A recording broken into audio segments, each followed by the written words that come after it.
Hello everybody, this is Gray Monster back with another LEGO Transformers video. This time with the Decepticon Road-Rash. And as you can see, it's a little bit different than most of the things I do, as he is a motorcycle. I've actually been wanting to build a motorcycle transformer for a while. And I think that this guy turned out pretty good, and he's what I would like to have in a motorcycle transformer. As you can see, he's fairly detailed actually. He's got these bars along the side that I've seen on some motorcycles, and a section back here that I imagine would be like a storage that would open up. You could put stuff in there, and he's even got like a leather seat almost that I tried to include in there. Headlights, tail lights. He's even got like these little handlebar things. They probably should be a little bit longer, but it doesn't bother me. And I'm actually happy to announce that this guy is what I'm going to be entering into Student Scissors 20K Transformers contest. The theme for the contest was 2, and so originally I had another build planned, but unfortunately a parts order got a little messed up and I wasn't able to get that build in on time, so I had to build something else. But I am still very, very happy with this guy, and he fits the theme 2 because he has 2 wheels.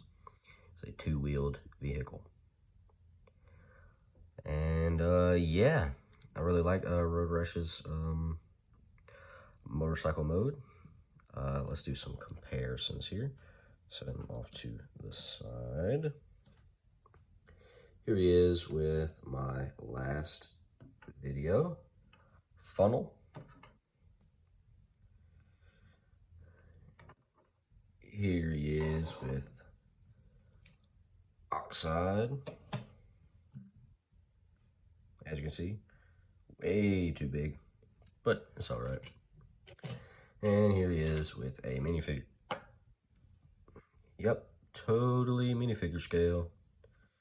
Yep, that just works great. Yeah, I think some sacrifices were made in scale to, make him better, but I'm still very, very happy with him. Okay, without further ado, let's get on to transformation. To transform Road-Rash is it's just a slight bit complicated, but it has some interesting mechanics, and I really like the way it's pulled off. I haven't seen another LEGO Transformer motorcycle with any sort of similar transformation. So let's get right into it. So the first thing that we're going to want to do is take these side bits, fold them out. I think it's pretty obvious what those will become. Then you're going to take the front end and just pull it out, just like that. Just make sure everything in here is still connected good. Then you're going to come up to here, and you're going to take the seat section and fold it up just like that. And you're going to flip them over. And this whole section here, just going to flip out and push it all through and pull it up like this. Fold the seat back down. Then you're going to come back here, pull all this up, take the wheel, pull it up like this, collapse this bit down, collapse these bits down, and ooh, whoa, don't break it. There we go.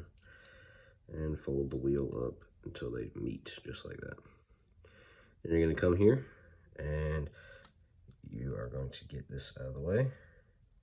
You're going to come in here, loosen this section here, fold it out, and just rotate it around, just like that. Do the same thing on the other side. Just pull this section out,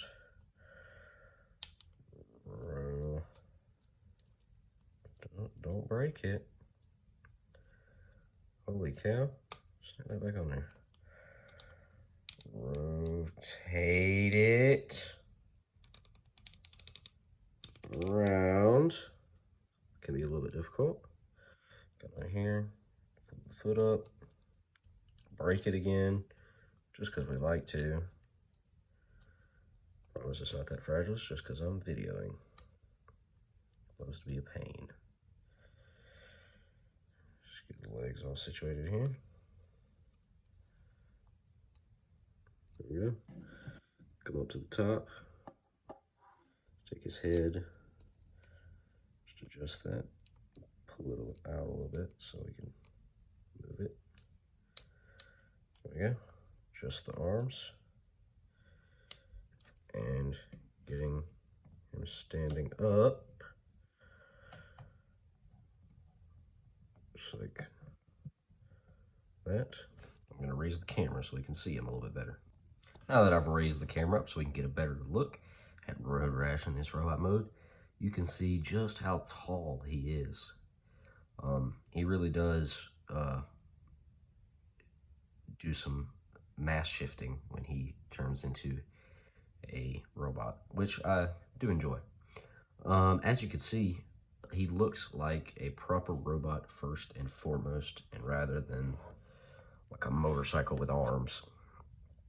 I wanted to get the wheels completely away from his robot mode and not visible on any of his limbs at all, like most motorcycle transformers have.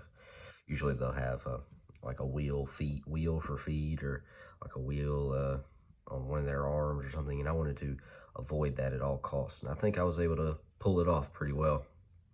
Also, another thing that I'm a big fan of is the whole assembly here that the head and neck is on. That's actually the first part of the Transformer I designed, because believe it or not, getting a head hidden away in an alt mode is difficult, and so I wanted to start with that first and find a good mechanism for it.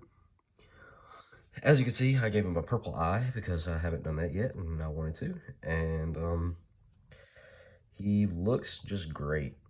Actually, some people might not, but I really like the wheels ending up on his back here. It gives him just kind of hunched over look, and he just looks great in my opinion. Besides the wheel, there's no real kibble. I mean, this wheel doesn't really move, but that doesn't bother me at all. I really like his legs.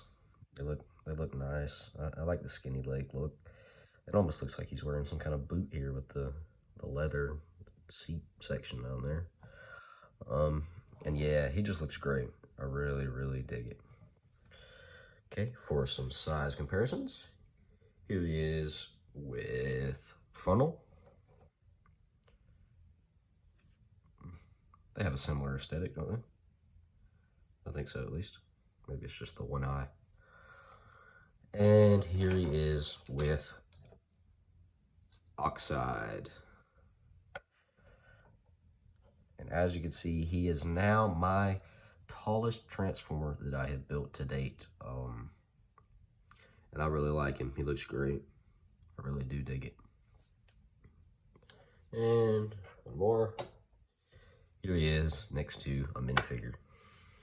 I've said before, I love this robot minifigure scale that I've stuck with here. It's a little smaller robot than most Transformer series and movies and stuff have been, but I really enjoy it.